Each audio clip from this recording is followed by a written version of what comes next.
성도에게 의미 없는 시간은 없다. 성도에게 의미 없는 시간은 없다라는 제목으로 하나님 말씀 전하겠습니다. 저희 시골에 계신 어머니가 목장도 하시는데 또 열심히 있으셔서 밭이 노는 걸 그냥 못 보세요. 땅이 노는 걸 못 보셔서 여러 농작물을 심습니다. 고구마도 몇 년 전에 한번 심었는데요. 저랑 형이랑 옆에서 도왔죠. 그런데 고구마를 심을 때 여러분 고구마 심어 보셨죠? 허리가 아파요. 이게 고개 숙이고 계속 해야 되니까 허리도 아프고 더운데 땀도 나고 저는 속으로 생각했어요. 내색은 못했지만 이 고구마를 왜 심나? 이거 고구마는 마트에서 사 먹으면 되는데 마트에 한 박스씩 다 있는데 이렇게 힘들게 심을 필요가 있나? 의미 없다. 힘들다. 허리 아프다. 빨리 끝났으면 좋겠다. 이제 그런 마음이 들어요. 그런데 사람이 참 간사해요. 가을에 고구마 캐서 구워서 먹어보니까 달아요. 맛있고 고구마 심길 잘했다. 이렇게 맛있는 걸 그런 마음이 들죠. 그 시간이 의미 없는 시간이 아니었구나 이런 생각이 들더라는 것입니다. 그런데 오늘 본문이 제가 오늘 본문을 묵상하면서 말씀을 준비하면서 이 생각이 나더라고요. 왜냐하면 오늘 본문이요. 이렇게 보면은 바울이 말하는 게 나오지 않아요. 그리고 예수님을 믿지 않는 뼛속까지 세속주의자인 베스도, 또 똑같이 예수님을 믿지 않고 권력을 추구하는 아그리빠 왕, 그리고 그의 여동생 버니게, 예수님 믿지 않는 사람들이 대화를 해요. 바울의 신병을 어떻게 처리할까 그들의 대화입니다. 그런데 그 본문이 좀 길죠. 그래서 이 본문을 이렇게 처음에 보면은 이들의 대화를 통해서 뭘 얻을 수 있을까? 이 본문을 통해서 설교할 메시지가 있을까? 그런 마음이 들기도 합니다. 그런데 여러분 성경에 필요 없는 얘기가 기록된 건 없죠. 사도행전을 기록한 누가가 조금이라도 필요 없는 이야기를 기록하진 않았습니다. 그래서 오늘 말씀도 하나님의 말씀이고요. 비록 예수님을 믿지 않는 사람들이 자기의 생각을 주고받지만 그 이면에는요. 놀라운 하나님의 섭리가 있습니다. 그래서 오늘 말씀의 제목이 의미 없는 시간은 없다예요. 제가 발견한 이 예수님을 믿지 않는 사람들 베스도와 아그리빠의 대화의 주된 내용은 그거죠. 베스도의 전임자인 벨릭스 총독이 한 명을 구류해 놓았다. 바울입니다. 그런데 유대인들이 그를 없애라고 소리를 친다. 그러나 로마법에 변명할 기회도 주지 않고 그들을 마음대로 하라고 내주는 것은 옳지 않은 일이기 때문에 내가 감옥에 가두어 놓았다. 그리고 재판을 했는데 내가 짐작하기에는 이 사람이 무언가 아주 악한 일을 했을 것 같은데 실제로 유대인들이 그를 고소하는 내용을 들어보니 그런 게 없다. 그냥 그들의 종교에 관한 것이다. 여러분 아시죠? 로마인들은요. 관용이에요. 관용. 지배하긴 했지만 세금만 잘 내면 자치권을 주었고요. 종교도 인정했습니다. 그러니까 종교를 가지고 바울을 감옥에 가둘 이유는 없어요. 그럼에도 불구하고 감옥에 오랫동안 가두어 두었던 이유는 여론을 의식한 것이죠. 마침 한 지역을 다스리는 아그리빠 왕이 베스도에게 문안을 왔기에 인사를 왔기에 그에게 그런 이야기를 합니다. 그러니까 아그리빠 왕도 관심이 있어서 그럼 나도 한번 그 사람이 얘기하는 것을 들어보겠습니다 라고 말을 하죠. 그래서 청문회가 열리는 거예요. 공청회가 열리는 것입니다. 그게 오늘 베스도와 아그리빠 왕이 주고받은 대화의 내용입니다. 그럼 한번 보세요. 이 대화에서 어떤 메시지가 있을까? 분명한 이 말씀이 하나님의 말씀이기 때문에 우리에게 주는 메시지가 있습니다. 하나님의 마음이에요. 하나님의 마음. 하나님은요, 모든 사람이 구원받고 하나님을 아는 데 이르기를 원하십니다. 거기에 있어서는 베스도도 또 아그리빠 왕도 예외가 아니라는 거예요. 그들을 역시 죄인이고 용서받아야 할 사람들이기에 하나님께서 그들도 사랑하시기에 나중에 한 장 넘어가면 나옵니다. 그들에게 바울이 복음을 전해요. 바울을 통해서 그들이 복음을 들을 수 있도록 전초 작업을 지금 하나님이 하시는 거예요. 그러니까 이 본문의 이면에는요. 그들을 향한 놀라운 하나님의 사랑이 있습니다. 디모데전서 2장 4절 말씀인데요. 우리 같이 한번 읽겠습니다. 시작. 하나님은 모든 사람이 구원을 받으며 진리를 아는 데 이르기를 원하시느니라. 할렐루야.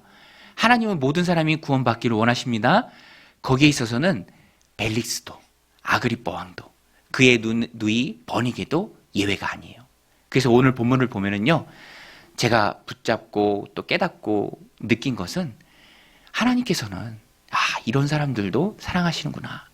그래서 베스도도 또 아그리빠도 바울을 통해서 복음을 듣게 하시는구나 라는 것을 깨달았습니다.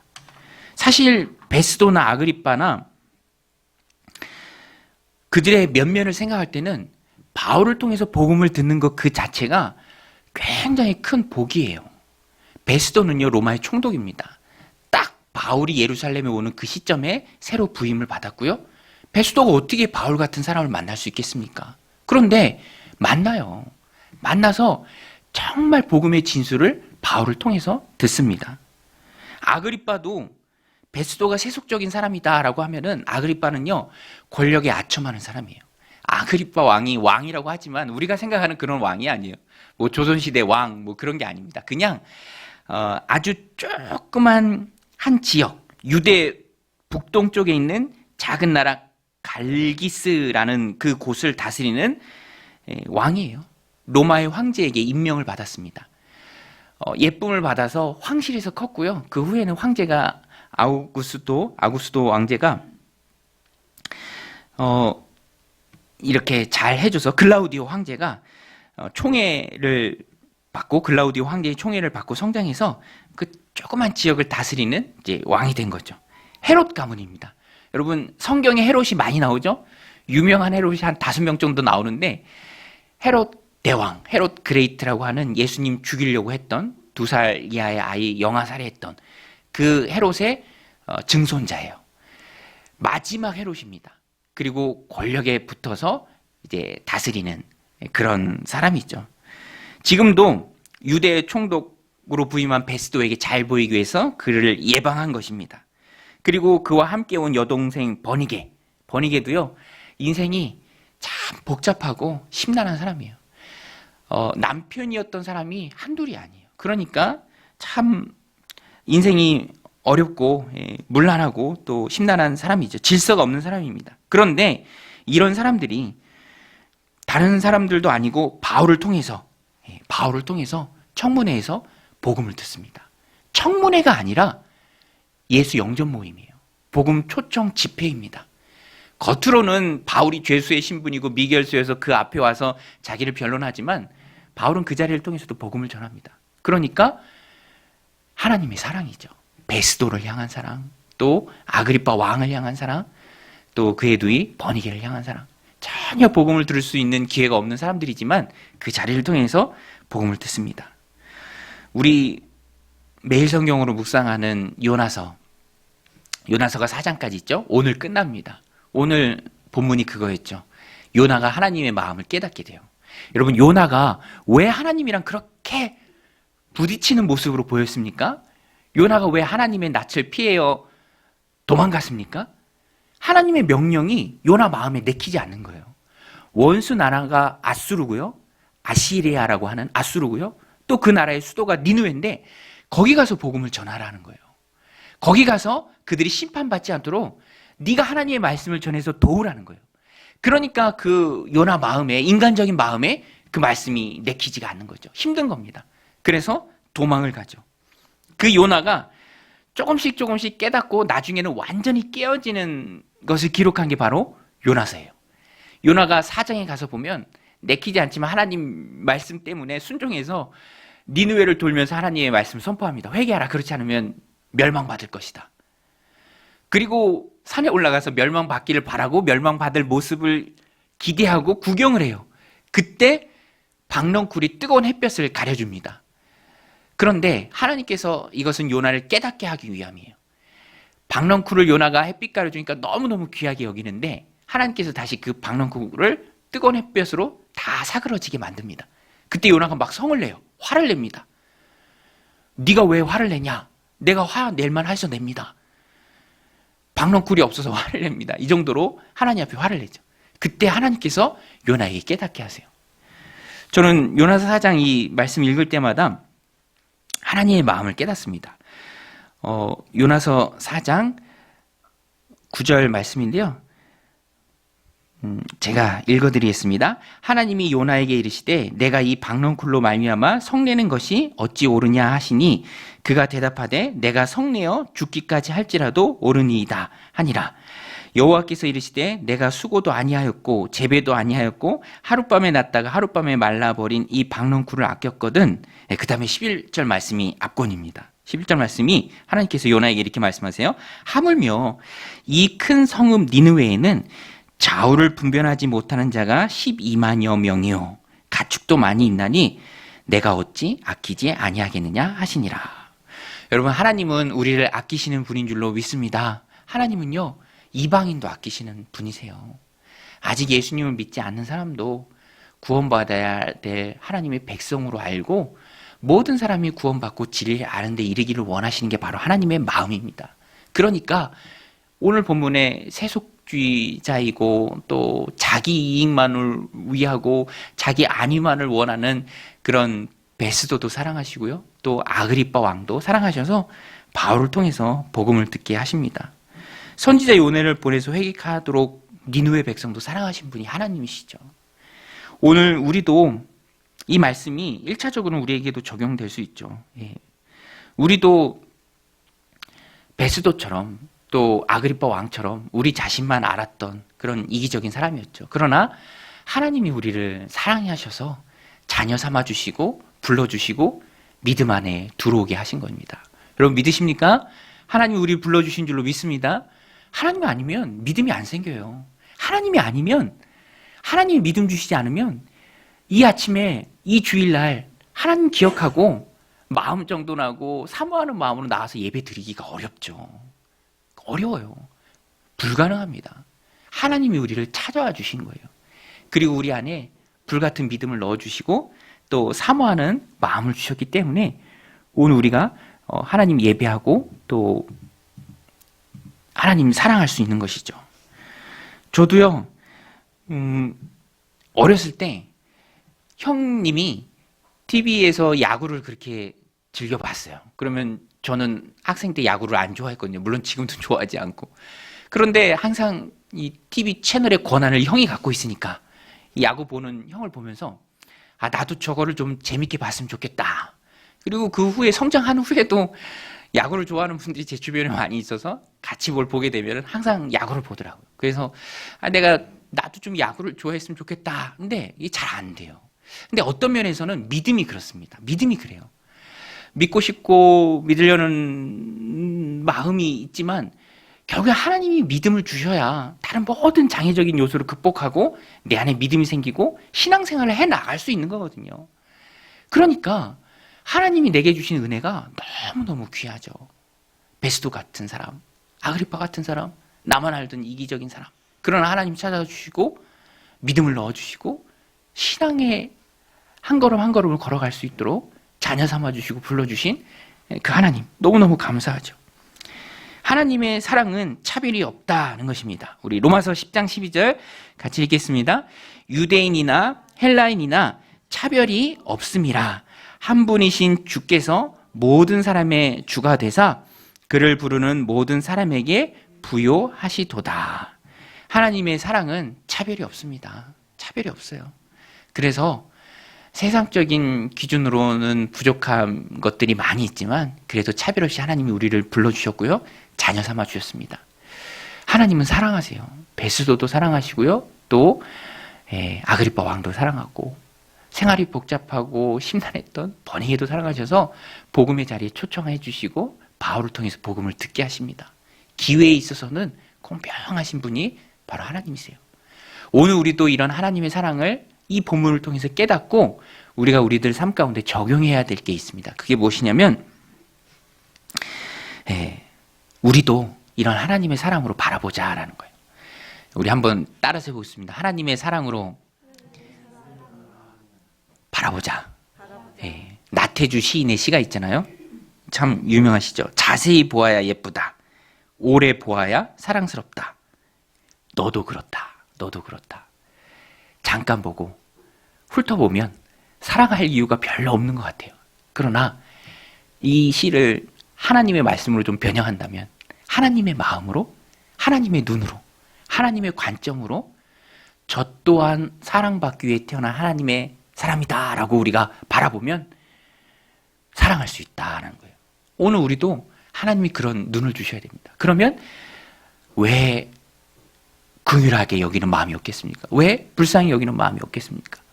하나님의 사랑이 저를 향하는데 나도 하나님의 사랑으로 바라보면, 하나님의 눈으로 바라보면, 하나님의 마음으로 바라보면 사랑할 수 있죠. 사랑할 수 있습니다. 여러분, 가까운 사람하고 많이 부딪히는 거 아시죠? 가까워서 사랑하는 가까운 사람이기에 또 자주 부딪히고 싸우는 거예요. 그때도 하나님의 마음으로 바라봐야 할 필요가 있습니다. 하나님의 마음으로. 하나님이 사랑 하나 주셔서 가까이 두신 사랑하는 가족들이고 사랑하는 사람들이고 내가 하나님의 마음으로 하나님의 눈으로 베스도도 하나님이 사랑하셔서 복음의 자리로 초청해 주신데 우리가 사랑하지 못할 사람이 어디 있겠습니까? 그래서 오늘 우리도 이 말씀을 받을 때 하나님의 사랑으로 우리도 다른 사람을 바라봐야 된다라고 적용할 수 있어요. 그런데 그것이 너무 중요해요. 너무 중요합니다.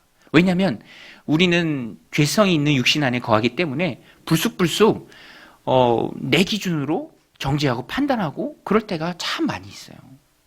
그러나 나태주 시인 같은 분들도 말하잖아요. 오래 보아야 예쁘다. 자세히 보면 사랑스럽다. 너도 그렇다. 오늘 우리는 하나님의 자녀들이고요. 하나님의 눈으로 마음으로 사랑으로 바라보면 품어줄 수 있고 이해할 수 있고 그 사랑을 키워갈 수 있다는 것입니다. 공동체 안에서도 그렇습니다. 가장 좋은 교회의 정의는요. 하나님 만들어주신 치료받는 병원이죠. 그래서 부족하고 연약한 사람들이 많이 옵니다. 그럴 때에도 우리가 믿음의 눈으로 또 사랑의 눈으로 보아야 합니다. 불신자도 사랑의 눈으로 보아야 하는데 믿음의 식구라면 얼마나 더 사랑의 눈으로 더욱더 바라봐야 하겠습니까? 사랑은 허다한 죄를 덮습니다. 우리 베드로전서 4장 8절을 같이 읽겠습니다. 무엇보다도 뜨겁게 서로 사랑할지니 사랑은 허다한 죄를 덮느니라. 마지막 때에 주신 말씀이에요. 사랑이 식어가고 없어져가는 그때에 그리스도의 공동체인 너희가 무엇보다도 뜨겁게 사랑해라. 뜨거운 사랑은 허다한 죄를 덮는다. 예수님도 부활하신 후에 베드로를 찾아가 위로해 주셨죠. 책망하지 않으셨습니다. 야, 거 봐라. 너 기도 안 하더니 그렇게 쿨쿨 자더니 너 3번 나 모른다고 부인했지? 저주하면서 부인했지? 너는 안 되겠다. 이렇게 말씀하시지 않으셨잖아요. 오히려 내 양을 먹여라. 다른 제자들 다 보는데 베드로의 수제자적 위신을 세워주셨습니다. 긍정적인 사랑합니다라는 말을 3번 고백하도록 이끄셨죠. 그리고 그를 다시 회복시켜 주셨어요. 놀라운 주님의 사랑이죠. 여러분, 교회는 사랑의 공동체인 줄로 믿습니다. 하나님 사랑의 눈으로 바라보면 구원받아야 할 영혼이고요. 또 구원받고 자라가야 할 영혼이고요. 내 사랑을 먹고 자라가야 할 하나님의 자녀다라는 거예요. 베스도도 아그리파도 버니게도 하나님이 살아가셔서 바울을 통해서 복음을 진솔하게 들을 수 있는 그 접견 장소, 그 공간, 그 시간, 이 바울을 통해서 들을 수 있도록 하나님이 허락해 주셨습니다. 모든 관계 속에서 사랑의 눈으로 보면은요, 내가 사랑받기 때문에 관계가 편안해요. 저도 지난주에 노예가 있어서 참여했는데 노예 안에 시차례라고 있습니다. 그런데 우리 시차례에 한 19개 정도 교회가 있어요. 그런데 가기 전에 또 시차례니까 목사님들만 계시니까 딱딱하겠다. 또 뭐 서로 막 그렇잖아요. 막 이렇게 교세를 자랑도 하고 또 그런 말들도 있고 그렇겠다라고 생각했는데 아니에요. 딱 갔는데 사랑의 분위기고요. 따뜻한 분위기고요. 너무너무 마음이 좋더라고요. 이런 노예 또 시차례에서 함께 선배 목사님들과 함께 할 수 있다라는 게 되게 감사하고 좋은 마음이 들었습니다. 제가 왜 그런가 이렇게 보니까 한 절반 이상은 우리 교회처럼 또 작은 교회들, 또 연약한 교회들이 많이 있더라고요. 그래서 배려하고 또 사랑하고, 뭐 그 이유 때문인지는 모르겠지만 굉장히 따뜻한 분위기가 있고요. 참 좋았습니다. 사랑받는 그런 마음이 편안한 마음을 느끼게 했어요. 여러분, 우리는 사랑하고 사랑받을 때 편안해지는 줄로 믿습니다. 안 그러면 긴장하잖아요. 바짝 긴장하고 있으면 그 자체가 스트레스고 힘들잖아요. 사랑이요. 하나님의 사랑이, 하나님의 마음이, 하나님의 눈으로 보는 그 사랑이 너무너무 귀한 거죠. 세상을 이기는 힘입니다. 저도 이번 주에 그런 사랑을 참 많이 느꼈어요. 제가 멘토처럼 배우고 또 저를 코칭해주는 이 송파에서 목회하시는 목사님 계신데, 그 목사님이 저희가 5월에 목회자 컨퍼런스 2박 3일로 가는데 꼭 이렇게 살뜰히 챙겨주세요. 민 목사님 그거 등록하셨냐? 뭐 등록하는데 어려움 없느냐? 부부가 같이 오느냐? 이렇게 잘 물어봐 주시고 놓치지 않도록 살뜰히 챙겨주시고, 그러면은 참 많이 사랑받는 느낌도 들고요, 마음도 들고요. 그런 섬김을 받을 때 기쁘죠. 그 섬김이, 사랑이 또 나를 채우고 또 흘러가는 겁니다. 오늘 본문도 하나님께서 사랑으로 복음을 듣는 자리에 총독과 왕, 그리고 고위직의 사람들이 다 있었어요. 아마 그 가이사랴 시의 의원들 같은 사람이었을 것입니다. 그 사람들도 다 하나님께서 바울을 통해서 복음을 듣게 하세요. 우리 22절, 23절인데요. 같이 읽겠습니다. 아그리빠가 베스도에게 이르되 나도 이 사람의 말을 듣고자 하노라. 베스도가 이르되 내일 들으시리이다 하더라. 이튿날 아그리빠가 버니게가 크게 위험을 갖추고 와서 천부장들과 시중의 높은 사람들과 함께 접견 장소에 들어오고 베스도의 명으로 바울을 데려오니. 여러분, 이거 어때요? 보면은 죄수인 바울이 끌려오는 것 같잖아요. 바울이 청문회 앞에 서 있는 것 같잖아요. 사실이 그렇고요. 그러나 이것은 영적으로 보면 이게 역전된 거예요. 바울의 복음 집회입니다. 바울의 복음 집회예요. 바울의 복음 집회예요. 이 많은 사람들을 하나님이 사랑하셔서 바울이 복음 집회하는 그곳에, 그 접견 장소에 복음을 잘 들을 수 있도록 하나님이 모아주신 거예요. 뭐 위엄을 갖추고, 당시의 왕들은 자주색 옷 입었잖아요. 자주색 옷이 많을수록 권위가 큰 겁니다. 아마 이 자주색 옷 입고 왔을 거예요, 아그리빠. 그리고 머리에는 뭐 그 조그만 지역 다스린다 그래도 왕이라는 직함이 있어서 왕관도 쓰고.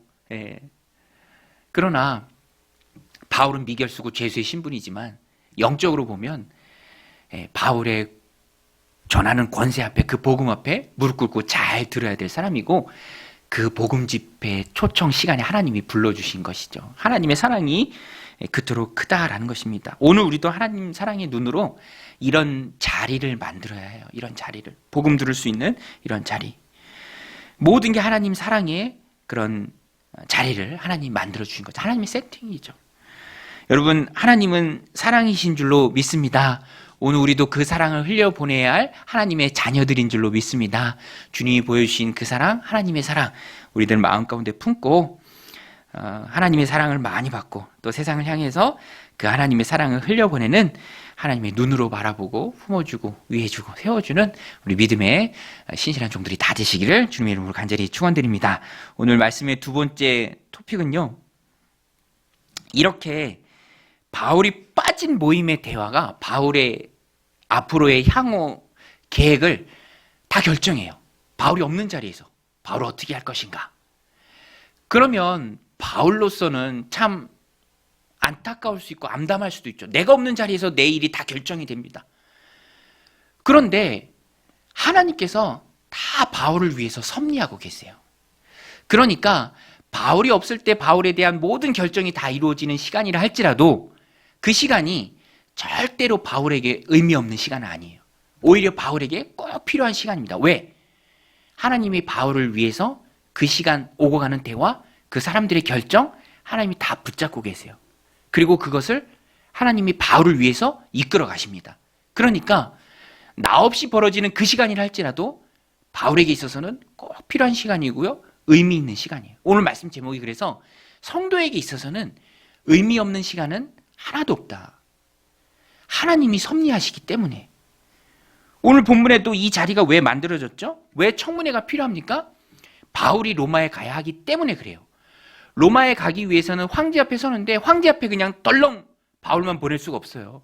바울이 왜 황제 앞에서 황제의 법정에서 재판을 받아야 하는지 그 자료를 명확하게 해야 합니다. 그래서 바울에게 있어서는 그가 로마에 가서 복음을 전하기 위해서는 이 공청회 시간이, 또 공청회가 열리도록 하는 그 시간이, 아그리빠와 또 베스도가 주고받는 그 이야기의 시간이 꼭 필요한 시간이에요. 그래서 성도에게 있어서는 의미 없는 시간이 하나도 없어요. 제가 서두에 말씀드렸던 것처럼 아유 의미 없네, 이 고구마를 왜 심나, 그냥 사 먹으면 되는데 하는 그 시간이 없어요. 다 필요한 시간입니다. 하나님께서 필요해서 주신 시간이에요. 그래서 인생에 찾아오는 고난의 시간도, 어려운 마음의 시간도 장기적으로 볼 때는요 꼭 필요한 시간입니다. 오늘 말씀 25절 27절인데요 우리 같이 한번 읽겠습니다. 시작. 내가 살피건대 죽일 죄를 범한 일이 없더이다.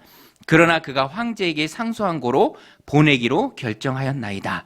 그에게 대하여 황제께 확실한 사실을 아랠 것이 없으므로 신문한 후 상소할 자료가 있을까 하여 당신들 앞, 특히 아그리빠 왕 당신 앞에 그를 세웠나이다. 그 죄목도 밝히지 아니하고 죄수를 보내는 것이 무리한 일인 줄 아나이다 하였더라. 자료가 꼭 필요하기에 이 공청회 시간이 꼭 필요한 시간이었습니다. 사실 바울을 향한 하나님의 계획은요, 이런 시간들을 통해서 바울이 로마에 가는 거예요. 로마에 가는 겁니다. 사도행전의 1차적 목적지예요. 로마예요.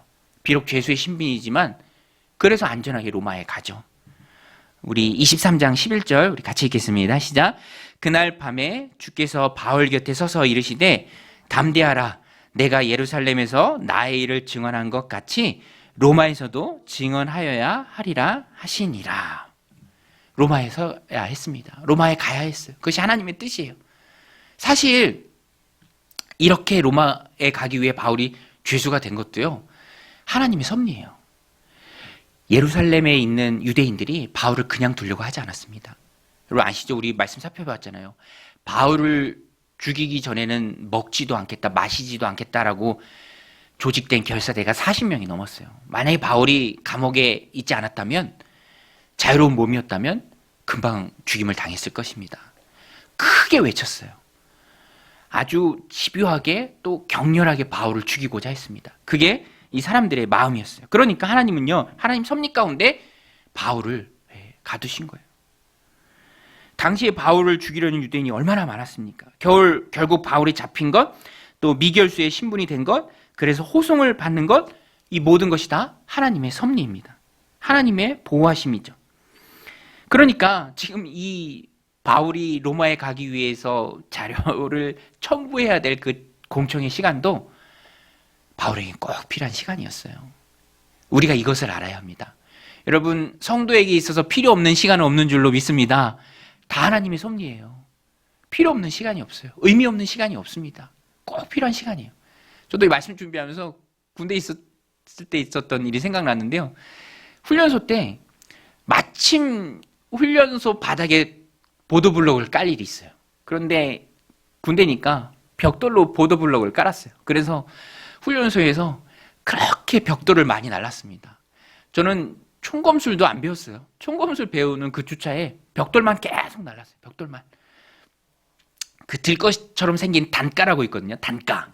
앞뒤에서 한 사람씩 이렇게 들고 들것처럼 거기에 벽돌 가득 세우고 그냥 벽돌이 산처럼 쌓여 있는데 그걸 다 날라서 바닥에 다 깔았습니다. 그냥 무념무상으로 일했어요. 아유, 의미 없다. 의미 없다. 근데 더 힘들었던 건 계산에 빠른 어떤 친구가 동료 훈련병이 그런 얘기 하더라고요. 얘들아, 그거 아니? 우리 하루 일당 300원이야. 이 얘기 하더라고요. 하루 일당 300원이야. 제가 계산해 보니까 그때 이등병 월급이 9,300원이었어요. 9,300원. 계산해 보니까 딱 300원이더라고요. 그러니까 더 힘들어. 내가 300원 받고 이렇게 허리가 휘어라 벽돌을 날르고 있구나. 이 시간이 얼마나 의미가 없나. 그런데 여러분, 시간이 지나니까요, 절대로 그 시간이 의미 없는 시간이 아니에요. 꼭 인생에 있어서 필요한 시간입니다. 그 시간이 다 군복무하는 시간이잖아요. 그리고 그 시간을 통해서 얻어지고 유익한 것들이 너무너무 많습니다. 하나님이 필요해서 주시는 시간이에요. 의미 없는 시간은 단 한 시간도 없습니다. 저는 이 코로나의 기간도 2년 4개월, 이제 6개월 해서 가는데 의미 있는 시간이라 생각해요. 또 이제 자녀들 양육하면서 그 성장의 시기가 있잖아요. 어느 때에는 뭐 서로 다투기도 하고 갈등도 있고, 그런데 그 시간도 꼭 필요한 시간이라고 생각해요. 또 저희 막내는 앞니가 빠져서 발음이 막 새요. 재밌어요. 발음이 막 새니까. 그런데 앞니 빠지는 그 시간도 꼭 필요한 시간이죠. 또 건강한 이가 나는 시간이니까. 그러니까 우리 인생을 보고 하나님 앞에서의 삶을 볼 때 필요 없는 시간은 없어요. 꼭 필요한 시간입니다. 여러분, 필요 없는 시간 없는 줄로 믿습니다. 그래서 우리는요, 하나님의 섭리를 굳게 붙들고, 이 시간도 내가 의미 없다고 생각하면 안 되고 하나님이 소중한 의미를 가지고 나에게 허락한 시간이다. 우리가 믿고 생각해야 합니다. 왜냐하면 우리는 성도이기 때문에 그래요. 믿음 안에 택함받고 부름받은 하나님의 백성입니다. 그 하나님의 백성에게는 모든 것이 합력하여 선을 이룹니다. 우리 로마서 8장 28절 같이 읽겠습니다. 우리가 알거니와 하나님을 사랑하는 자 곧 그의 뜻대로 부르심을 입은 자들에게는 모든 것이 합력하여 선을 이루느니라. 모든 것이 합력하여 선을 이루는 줄로 믿습니다. 의미 없는 시간 없어요. 그냥 의미 없이 벽돌 나는 시간 없습니다. 의미 없이 허리 굽혀 일하는 시간 없습니다. 단단해지는 시간이고요. 꼭 필요한 시간이고요. 내가 예수님 닮아가는 시간이고요. 더 큰 어려움을 이겨낼 수 있는 영적인 머슬, 근육이 생기는 아주 소중한 시간입니다.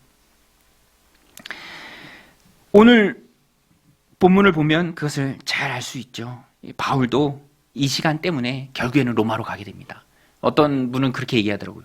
국비로 로마에 가잖아요. 국비로. 비록 죄수의 신분이지만 호송을 받고. 얼마나 유익합니까? 꼭 필요한 시간이죠. 제가 아는 어떤 분도 이 개인적인 일로 좀 어려움을 겪었는데, 어려움이 좀 있었는데, 그 시간을 통해서 그걸 깨달았대요. 결국에는 믿음이다. 인생에 있어서 가장 중요한 게 신앙이다. 하나님 믿는 믿음이다. 그거를 까먹게 한다면 다른 무엇이 무슨 의미가 있겠는가? 그런 고백을 하더라고요. 그리고 결국에는 믿음이 있다라는 마음에 인생의 패러다임을 완전히 바꿔버렸어요. 그래서 결혼을 할 때도 내가 믿음 좋은 사람이랑 결혼하겠다. 이렇게 결정을 하고 믿음 좋은 사람. 물론 뭐 세상적으로 화려하고 더 많이 갖추지고 그런 것도 많지만 그래도 믿음이다. 이걸 깨닫고 정말 밝고 행복하게 그 믿음의 인생의 길을 걸어가니까 얼마나 축복스럽고 좋습니까? 힘든 시간을 통해서 인생의 소중한 것을 깨닫고 붙잡게 된다라는 거죠. 그러면 그 힘들고 어려운 시간이 꼭 필요한 시간입니다. 고난을 통해서 얻은 좋은 결과를 생각할 때 힘든 시간도 꼭 필요한 시간입니다. 하나님의 섭리 안에서는 버릴 게 없죠. 요셉이 그랬죠. 인생이 다 고난이지만 하나님의 때, 절묘한 그 하나님의 타이밍 때에 맞추기 위해서는 인생의 그 고난들이 다 필요한 시간이었어요. 그러므로 오늘 우리는 이 말씀을 받을 때 마음에 새겨야 합니다. 인생에 의미 없는 시간은 없다. 내가 잠들어 있을 때도 하나님께서는 일하신다. 보세요. 바울은 감옥에 갇혀 있지만 바울 향한 하나님의 섭리 가운데 꼭 필요한 시간들, 바울하고 관계없는 그 사람들을 통해서 다 이루어지죠. 정확한 하나님의 타이밍입니다. 그래서 오늘 우리는 이 말씀을 통해서 어떤 때에도 믿음을 잃지 말 것을 굳게 다짐해야 합니다. 모든 상황 가운데 하나님이 섭리하고 계시기에 초조해하지 말고 다 하나님께 맡겨야 합니다. 작은 일에 일희일비하지 않고 모든 일을 믿음의 눈으로 바라보고 또 하나님 신뢰하면서 맡기고 또 구하고 도우실 하나님 기대하는 가운데 하나님 주신 삶을 힘있게 살아내는 그런 믿음의 백성들 다 되시기를 주님의 이름으로 간절히 축원드립니다.